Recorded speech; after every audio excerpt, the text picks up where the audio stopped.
ಭಾರತದ formal minister P V. Narasimha Rao ರವರ cabinet ಅಲ್ಲಿ ಫೈನಾನ್ಸ್ ಮಿನಿಸ್ಟರ್ ಆಗಿದ್ದ ಮನಮೋಹನ್ ಸಿಂಗ್ ಮುಂದೆ ಹೋಗಿ ಭಾರತದ ಪ್ರೈಮ್ ಮಿನಿಸ್ಟರ್ ಆಗ್ತಾರೆ. ಇವರು ಭಾರತದ ಕೆಲವು ಪ್ರಾಮಾಣಿಕ ನಿಷ್ಠಾವಂತ ರಾಜಕಾರಣಿಗಳಲ್ಲಿ ಒಬ್ಬರು. ಇವರನ್ನ ಬರೀ ಇವರ ಪಕ್ಷ ಮಾತ್ರ ಅಲ್ಲ, ವಿರೋಧಿ ಪಕ್ಷ ಕೂಡ ಇಷ್ಟಪಡ್ತಿತ್ತು. 10 ವರ್ಷಗಳ ಕಾಲ ಭಾರತದ ಪ್ರೈಮ್ ಮಿನಿಸ್ಟರ್ ಆಗಿದ್ದ ಡಾಕ್ಟರ್ ಮನಮೋಹನ್ ಸಿಂಗ್ ಅವರ ಕೊಡುಗೆಗಳು ಹಾಗೆ ಅವರ ಜೀವನ ಚರಿತ್ರೆ ಬಗ್ಗೆ ಒಂದೊಂದಾಗಿ ಈ ವಿಡಿಯೋದಲ್ಲಿ ತಿಳಿಯೋಣ ಬನ್ನಿ.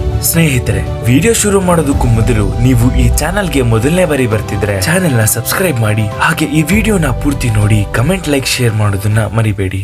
ಭಾರತದ 13ನೇ ಪ್ರೈಮ್ ಮಿನಿಸ್ಟರ್ ಮನಮೋಹನ್ ಸಿಂಗ್ ಅವರ ಜನನ 26 ಸೆಪ್ಟೆಂಬರ್ 1932 ಗುಲಾಂ ಭಾರತದ ಪಂಜಾಬಿನ ಚಕ್ವಾಲ್ ಡಿಸ್ಟ್ರಿಕ್ಟ್ ಅಲ್ಲಿ ಆಗುತ್ತೆ. ಅದು ಈಗಿನ ಪಾಕಿಸ್ತಾನದ ಒಂದು ಭಾಗವಾಗಿದೆ. ಅವರ ತಂದೆಯ ಹೆಸರು ಗುರುಮುಖ್ ಸಿಂಗ್, ಹಾಗೆ ಅವರ ತಾಯಿಯ ಹೆಸರು ಅಮೃತ್ ಕೌರ್. ಮನಮೋಹನ್ ಸಿಂಗ್ ಅವರು ಟೀನೇಜ್ ಅಲ್ಲಿ ಇರಬೇಕಾದ್ರೆ ತನ್ನ ತಂದೆ ತಾಯಿಗಳನ್ನ ಕಳೆದುಕೊಳ್ತಾರೆ. ಇದರಿಂದ ಇವರ ಪಾಲನೆ ಪೋಷಣೆಯನ್ನ ಅವರ ಅಜ್ಜಿ ಮಾಡ್ತಾರೆ. ಬಾಲ್ಯದಿಂದ ಮನಮೋಹನ್ ಸಿಂಗ್ ಅವರಿಗೆ ಓದಿನಲ್ಲಿ ಬಹಳ ಅಭಿರುಚಿ ಇತ್ತು. ಸ್ವತಂತ್ರದ ನಂತರ ಆಗಿದ್ದ ಪಾರ್ಟಿಷನ್ ಇಂದ ಅವರ ಫ್ಯಾಮಿಲಿ ಭಾರತದ ಅಮೃತ್ಸರ್ಗೆ ಶಿಫ್ಟ್ ಆಗ್ತಾರೆ. ಅಲ್ಲಿ ಅವರು ಹಿಂದೂ ಕಾಲೇಜ್ ಅಮೃತ್ಸರ್ಗೆ ಅಡ್ಮಿಷನ್ ತಗೋತಾರೆ. ತದನಂತರ ಅವರು ಹೋಶಿಯಾರ್ಪುರ್ ಅಲ್ಲಿ ಇರುವ ಪಂಜಾಬ್ ಯೂನಿವರ್ಸಿಟಿಯಲ್ಲಿ ಬ್ಯಾಚುಲರ್ಸ್ ಹಾಗೂ ಎಕನಾಮಿಕ್ಸ್ ಅಲ್ಲಿ ಮಾಸ್ಟರ್ ಡಿಗ್ರಿನ ಪಡೆದುಕೊಳ್ತಾರೆ. ತದನಂತರ ಅವರು ಅವರ ಮುಂದಿನ ಓದಿಗೆ ಯುಕೆಗೆ ಹೋಗ್ತಾರೆ. ಅಲ್ಲಿ ಯೂನಿವರ್ಸಿಟಿ ಆಫ್ ಕ್ಯಾಂಬ್ರಿಡ್ಜ್ ನ ಸೇಂಟ್ ಜಾನ್ಸ್ ಕಾಲೇಜಿಗೆ ಜಾಯಿನ್ ಆಗ್ತಾರೆ. ಇಲ್ಲಿ ಅವರು ಜಾನ್ ರಾಬಿನ್ಸನ್ ಹಾಗೂ ನಿಕೋಲಸ್ ಕಲರ್ ಅಂತಹ ಪ್ರಸಿದ್ಧ ಶಿಕ್ಷಕರ ನೇತೃತ್ವದಲ್ಲಿ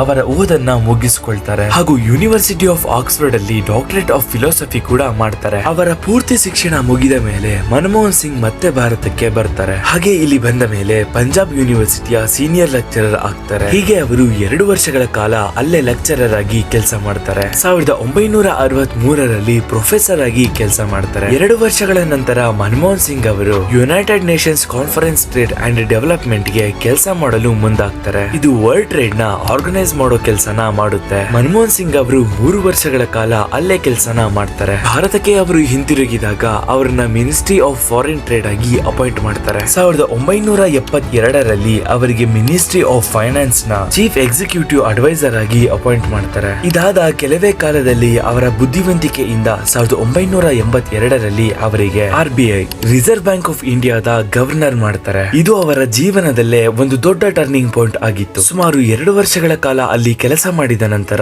1985ರಲ್ಲಿ ಪ್ಲಾನಿಂಗ್ ಕಮಿಷನ್ ಆಫ್ ಇಂಡಿಯಾ ಅಲ್ಲಿ ಡೆಪ್ಯೂಟಿ ಚೇರ್ಮನ್ ಆಗ್ತಾರೆ. 1987ರಲ್ಲಿ ಯಾವಾಗ ವಿಶ್ವನಾಥ್ ಪ್ರತಾಪ್ ಸಿಂಗ್ ಪ್ರೈಮ್ ಮಿನಿಸ್ಟರ್ ಆಗ್ತಾರೋ ಆಗ ಅವರು ಎಕನಾಮಿಕ್ ಕ್ಷೇತ್ರದಲ್ಲಿ ಪ್ರೈಮ್ ಮಿನಿಸ್ಟರ್ ನ ಅಡ್ವೈಸರ್ ಆಗ್ತಾರೆ. ಈ ರೀತಿ ಅವರು ಪಾಲಿಟಿಕ್ಸ್ ಗೆ ಎಂಟರ್ ಆಗ್ತಾರೆ. June 1991ರಲ್ಲಿ P V. ನರಸಿಂಹರಾವ್ ಅವರು ಮನಮೋಹನ್ ಸಿಂಗ್ ಅವರಿಗೆ ಫೈನಾನ್ಸ್ ಮಿನಿಸ್ಟರ್ ಹುದ್ದೆಯನ್ನ ನೀಡ್ತಾರೆ. ನರಸಿಂಹರಾವ್ ಅವರು ಇವರಿಗೆ ಫೈನಾನ್ಸ್ ಮಿನಿಸ್ಟರ್ ಆಗಲು ಹೇಳಿದಾಗ ಅವರು ಅದನ್ನು ಸುಳ್ಳು ಅಂತ ಅಂದ್ಕೊಳ್ತಾರೆ. ಆದರೆ ಮುಂದಿನ ದಿನದಲ್ಲಿ ಅವರು ನರಸಿಂಹರಾವ್ ಜೊತೆ ಮೀಟಿಂಗ್ ಮಾಡಿ ಫೈನಾನ್ಸ್ ಮಿನಿಸ್ಟರ್ ಆಗೋದಕ್ಕೆ ಒಪ್ಪಿಗೆ ಕೊಡ್ತಾರೆ. ಆ ಸಮಯದಲ್ಲಿ ಭಾರತಕ್ಕೆ ಮನಮೋಹನ್ ಸಿಂಗ್ ಅವರ ತರ ಒಬ್ರು ಫೈನಾನ್ಸ್ ಮಿನಿಸ್ಟರ್ ನ ಅವಶ್ಯಕತೆ ಇತ್ತು. ಯಾಕಂದ್ರೆ 1990ರಲ್ಲಿ ದೇಶದ ಆರ್ಥಿಕ ಸ್ಥಿತಿ ಎಷ್ಟು ಕೆಟ್ಟದಾಗಿತ್ತು ಅಂದ್ರೆ ಅದು ಮತ್ತೆ ಗುಲಾಮ ದೇಶ ಆಗುವ ಸಮೀಪದಲ್ಲಿತ್ತು. ಆಗ ಮನಮೋಹನ್ ಸಿಂಗ್ ಭಾರತದ ಚಿನ್ನನ ಗಿರಿವಿ ಇಟ್ಟು ಲೋನ್ ತಗೋತಾರೆ. ಆ ದುಡ್ಡಿಂದ ಅವರು ಭಾರತದ ಆರ್ಥಿಕ ಪರಿಸ್ಥಿತಿಯನ್ನು ಸರಿಪಡಿಸ್ತಾರೆ. ಮನಮೋಹನ್ ಸಿಂಗ್ ರವರು ರಾಜ್ಯಸಭಾದ ಭಾಗವಾಗಿದ್ರು. ಆದ್ರೆ 1999ರಲ್ಲಿ ಸೌತ್ ಡೆಲ್ಲಿಯ ಲೋಕಸಭಾ ಎಲೆಕ್ಷನ್ ಗೆ ನಿಲ್ತಾರೆ. ಆದರೆ ಅವರು ಅದನ್ನ ಸೋಲ್ತಾರೆ. 2004ರಲ್ಲಿ ಲೋಕಸಭಾ ಎಲೆಕ್ಷನ್ ಸಮಯದಲ್ಲಿ ಮನಮೋಹನ್ ಸಿಂಗ್ ಅವರು ಪ್ರೈಮ್ ಮಿನಿಸ್ಟರ್ ಕ್ಯಾಂಡಿಡೇಟ್ ಆಗಿ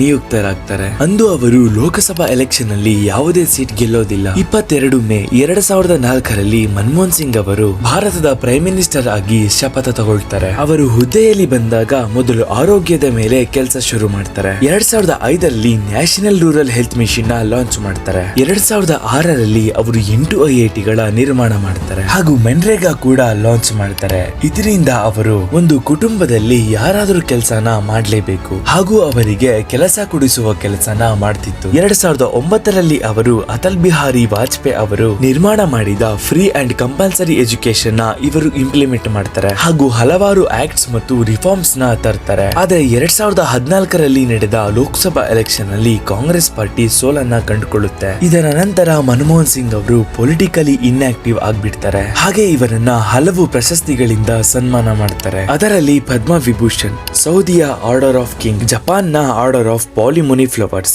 ಪ್ರಮುಖವಾದವು. ಇವರ ಮೇಲೆ ಒಂದು ಸಿನಿಮಾ ಕೂಡ ಮಾಡ್ತಾರೆ. ಇವರಿಗೆ 3 ಮಕ್ಕಳಿದ್ದಾರೆ. ಹಾಗೆ ಇವರು 26 ಡಿಸೆಂಬರ್ 2024ರಲ್ಲಿ ನಿಧನರಾಗ್ತಾರೆ. ಸ್ನೇಹಿತರೆ, ಇಷ್ಟೊತ್ತು ಈ ವಿಡಿಯೋನ ನೋಡಿದ್ದಕ್ಕೆ ನಿಮಗೆಲ್ಲ ಧನ್ಯವಾದಗಳು. ಹಾಗೆ ಈ ವಿಡಿಯೋ ಬಗ್ಗೆ ನಿಮ್ಗೆ ಏನಾದ್ರು ಹೇಳ್ಬೇಕು ಅನ್ಸಿದ್ರೆ ಕಮೆಂಟ್ ಸೆಕ್ಷನ್ ನಿಮ್ಗೋಸ್ಕರನೇ ಓಪನ್ ಇರುತ್ತೆ. ಅಂಡ್ ವಿಡಿಯೋ ಇಷ್ಟ ಆಗಿದ್ರೆ ಚಾನೆಲ್ ನ ಸಬ್ಸ್ಕ್ರೈಬ್ ಮಾಡಿ. ಹಾಗೆ ವಿಡಿಯೋನ ಲೈಕ್ ಮಾಡೋದು, ಶೇರ್ ಮಾಡೋದನ್ನ ಮರಿಬೇಡಿ.